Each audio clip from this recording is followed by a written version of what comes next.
All right, so let's review over the New South era, World War One, and the Great Depression. So in the New South era, this is the era in Georgia history where Georgia, and really much of the South, but I'm gonna speak primarily about Georgia, wanted to be more like the North as far as the industries. So these Southern figureheads wanted Georgia to get more factories, warehouses, and things of that nature. So some of the key figures in the New South movement were the Bourbon Triumphant, Joseph Brown, Alfred Colquitt, John Gordon. And I don't necessarily care about you remembering who they necessarily were, but I really care about you remembering is the Bourbon Triumphant, their common goal. Although they were all white supremacists, they all wanted to industrialize the South, much like the North. And then remember Henry Grady, who Grady Hospital and a few other things are named after him. He was the one that really coined the phrase the New South, and he was very big in bringing Northern investors to invest down South. And remember, he was the one that bought the International Cotton Exposition to Atlanta. So remember, this is like a big showcase that Henry Grady and the other New South figures put together to pretty much show the Northern investors what the South had potential of being if they invested down here and made it industrialized. And then last, Tom Watson, remember he was the face of the Populist Party, and he was elected into the General Assembly primarily because he supported poor farmers. Now, these two men here, Booker T. Washington and W.E.B. Du Bois, they both differed in their views upon civil rights. So, first of all, I remember Washington delivered his Atlanta Compromise speech at the International Cotton Exposition in Atlanta. And he believed in his speech, he stated, he believed African Americans should focus on civil rights later, and they should focus on proving themselves through getting an education and building up their income or wealth, basically. Because remember, he also was the one that founded the Tuskegee Institute. Whereas Du Bois differed, and he felt like African Americans should get immediate civil rights, and he also founded the NAACP. Now, during this time period as well, remember Leo Frank? He was a Jewish pencil factory manager at the time, and he was accused of murdering Mary Fagan. So during this time in Georgia history, there was a big uprising in anti-Semitism, which if you need a refresher, that'd be the hate for Jews. So he was convicted, tried, and eventually lynched because of his Jewish faith. And pretty much people in Georgia not liking certain people in Georgia not liking Jews, and because of the crime he was accused of. Now later on, he was pardoned for his crime because there was a lot of skepticism about the case or whatever. Then Jim Crow laws came into effect during this time period. So remember, Jim Crow laws pretty much are laws that segregated blacks and whites. And one of the biggest court cases that pretty much green Jim Crow laws was Plessy versus Ferguson.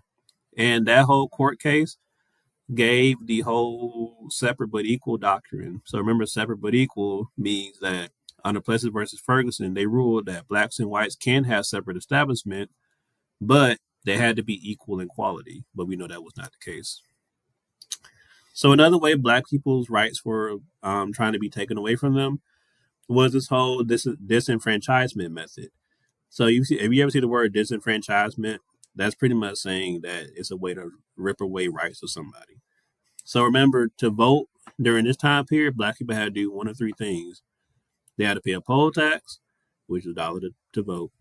They had to pass a literacy test. So remember that little test I gave y'all in class that a lot of y'all struggled with.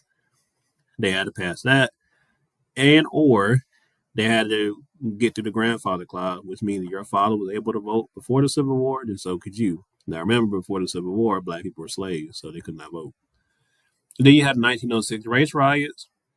And remember, this is when newspapers were publishing false ads or false newspaper articles saying that black men were raping white women, and it went to uproar, and then many blacks were killed in the riots. Then you have Alonzo Herndon, who was Atlanta's first black millionaire. He was the owner of many barbershops and the Atlanta Life Insurance Company. Then World War One broke out. So remember, Georgia contributed to World War One in several ways.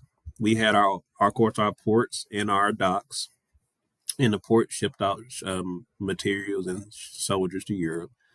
So also, besides the ships and the ports and docks, we also provided military training camps, not just in World War One, but in World War Two too. We also provided weapons and ammunition. and textile factories to make the uniform that the soldiers wore.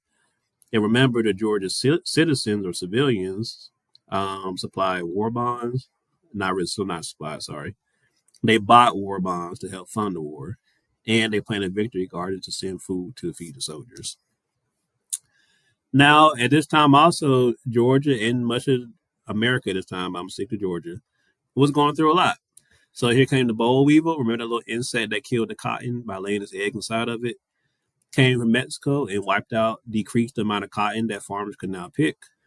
And then the big drought hit because of lack of rain. So you have this coming up, and then we're going to talk about the depression in the next slide. But I want to, before we talk about the depression, I want to refresh your memory on Franklin Roosevelt. So remember, he was a president at this time, or becoming president at this time, and he had ties to Georgia because remember he had polio. So he came to Warm Springs, Georgia, to the little White House to get polio treatment. Now it's back to the depression. So with the boll weevil hat coming and destroying cotton and decreasing cotton that was be able to produce, and then the drought coming, and also the Great Depression was coming because now you have consumerism. And basically, remember, consumerism was basically people are buying more goods than they're saving. Then stock speculation, so people were buying stocks for dirt cheap, and then when they end up dropping, they lost their money. Overproduction was another cause of the Great Depression. So farmers and companies were producing more than people were buying. And the thing that really sent America into the Great Depression was the stock market crash, which is called Black Tuesday. So remember, some of the effects of the Great Depression were people lost their homes, had to live in Hooverville towns, they lost their jobs, lost their savings because they started pulling their money out of banks. Banks started going under, things of that nature. And then last but not least, the New Deal. So Franklin Roosevelt got elected primarily because he said, you know what, America, I can help bring you out of the Great Depression. So he came up with a program called the New Deal. And the New Deal were different programs to help bring America out of depression. So remember, you had the CCC, or the Civilian Conservation Corps. So this is when civilians were pretty much primarily men were employed to work on government projects like build parks and museums and all that. The REA, Rural Electrification Act, that is when, remember, Roosevelt was getting treatment in Warm Springs and they didn't have streetlights at this time. So he said, we're going to bring electricity to rural areas. And then the Social Security Administration, which is the only really still active New Deal policy in place. So that's it. If you're old or disabled, then pretty much you'll get money to the day you die if you're in retirement. And the Agricultural Adjustment Act, the AAA, that is when Roosevelt was paying farmers to not grow crops, so that pretty much they can bring the demand for and the price for crops up. And then last thing for in this video, you have Eugene Talmadge. So remember, he was governor of Georgia, and he did not like Roosevelt's New Deal program because he felt like the federal government has no business in our business. Remember, that's called states' rights.